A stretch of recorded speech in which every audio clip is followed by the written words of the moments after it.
जय शिवराय मित्रांनो. तर आपण आता जाऊ प्राचीन कोकणात. तर चला.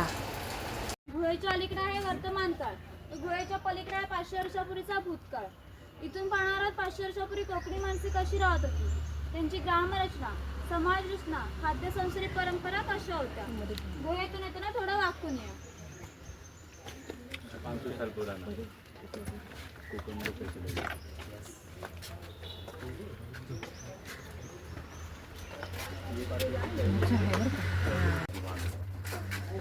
चालूच ठेव. चल ना. लाईट नको लावून. लाईट नको लावून.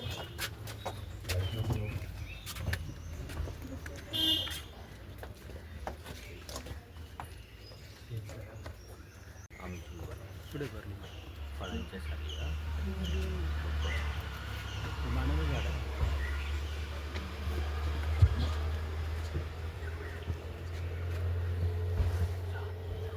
हे कोकमाचं झाड आहे. याच्या फळांपासून कोकम सरबत किंवा कोकम आगार तयार केले जाते. तसेच याच्या बियांपासून तेल तयार केले जाते. याचा उपयोग कैलाजीवन सारख्या क्रीम मध्ये केला जातो.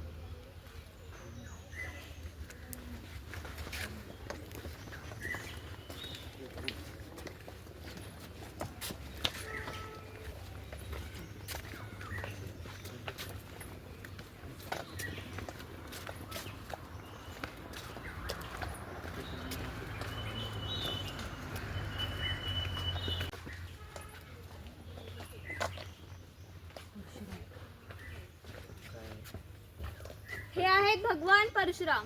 आपल्या पुराणात असा उल्लेख आला की हजारो वर्षापूर्वी भगवान परशुराम होऊन गेले. त्यांनी संपूर्ण पृथ्वी जिंकून घेतली आणि जिंकून घेतलेली सर्व पृथ्वी त्यांनी दान केली.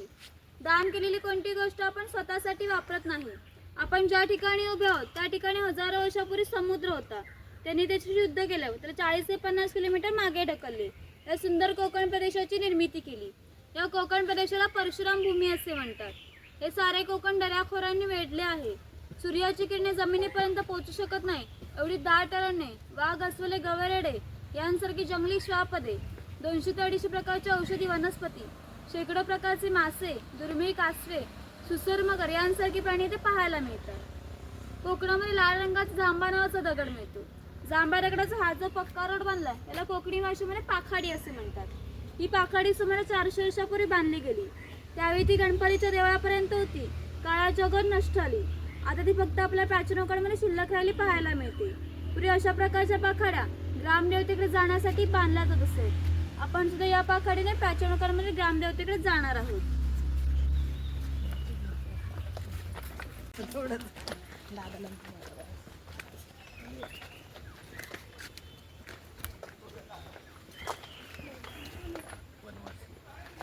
हा वनवासी आहे. कोकणात दुर्गम पर्वतामध्ये वनवासी लोक राहत असत. त्यामध्ये भिल्ल व कातकरी या 2 जातींचा समावेश आलेला होता. त्यातून इथे कातकरी समाज दाखवला.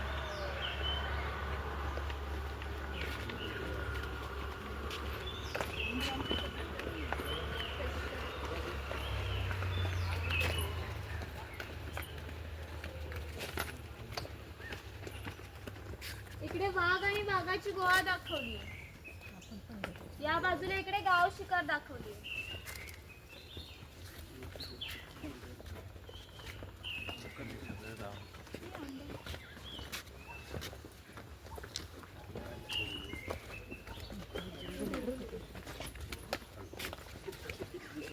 चप्पल पण तू काय घातलं?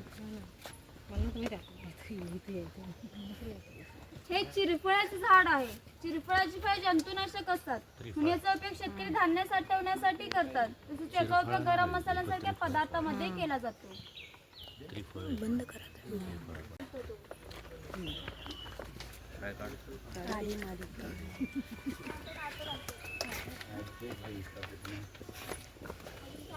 भाई आपण यायला पाहिजे. काढते.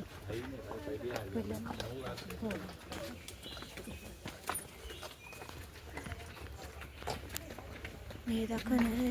हे दाखव.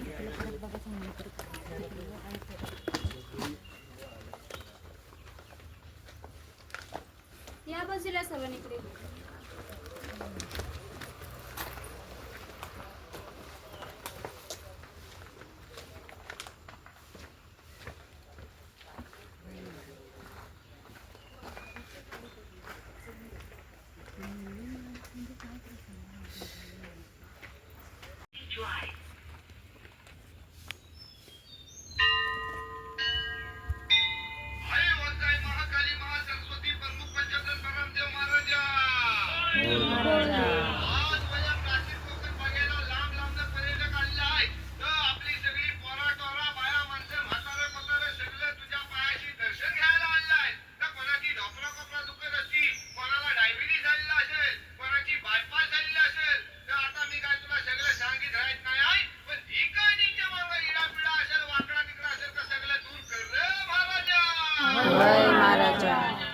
कधी आपण बी आलो पाहिजे रे तिथे.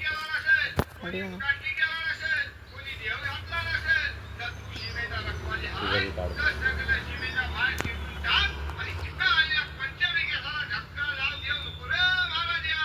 जय महाराजा.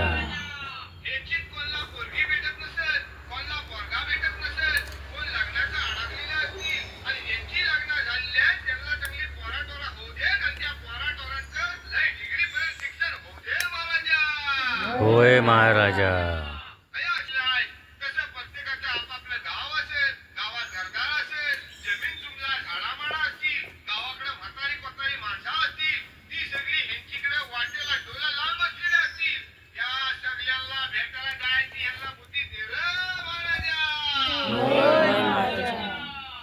मातीने बनवलंय.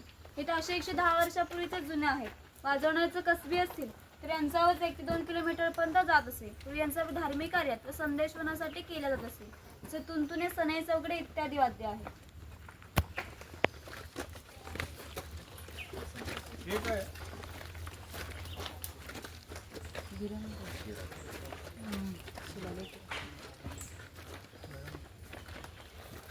हा चव्हाठा देव आहे. असं म्हणतात की कोकणात भरपूर भूतं असतात. कोकणवासींची अश्रद्धा आहे की हाद्या त्यांच्या नियंत्रण ठेवून असतात. याला शिमग्याच्या वेळी गाराणे घातले जाते व पशुबळी सुद्धा दिले जाते. हे वीरगळ आहे जे सैन्यामध्ये शहीद होतात त्यांचं प्रतीक चिन्ह.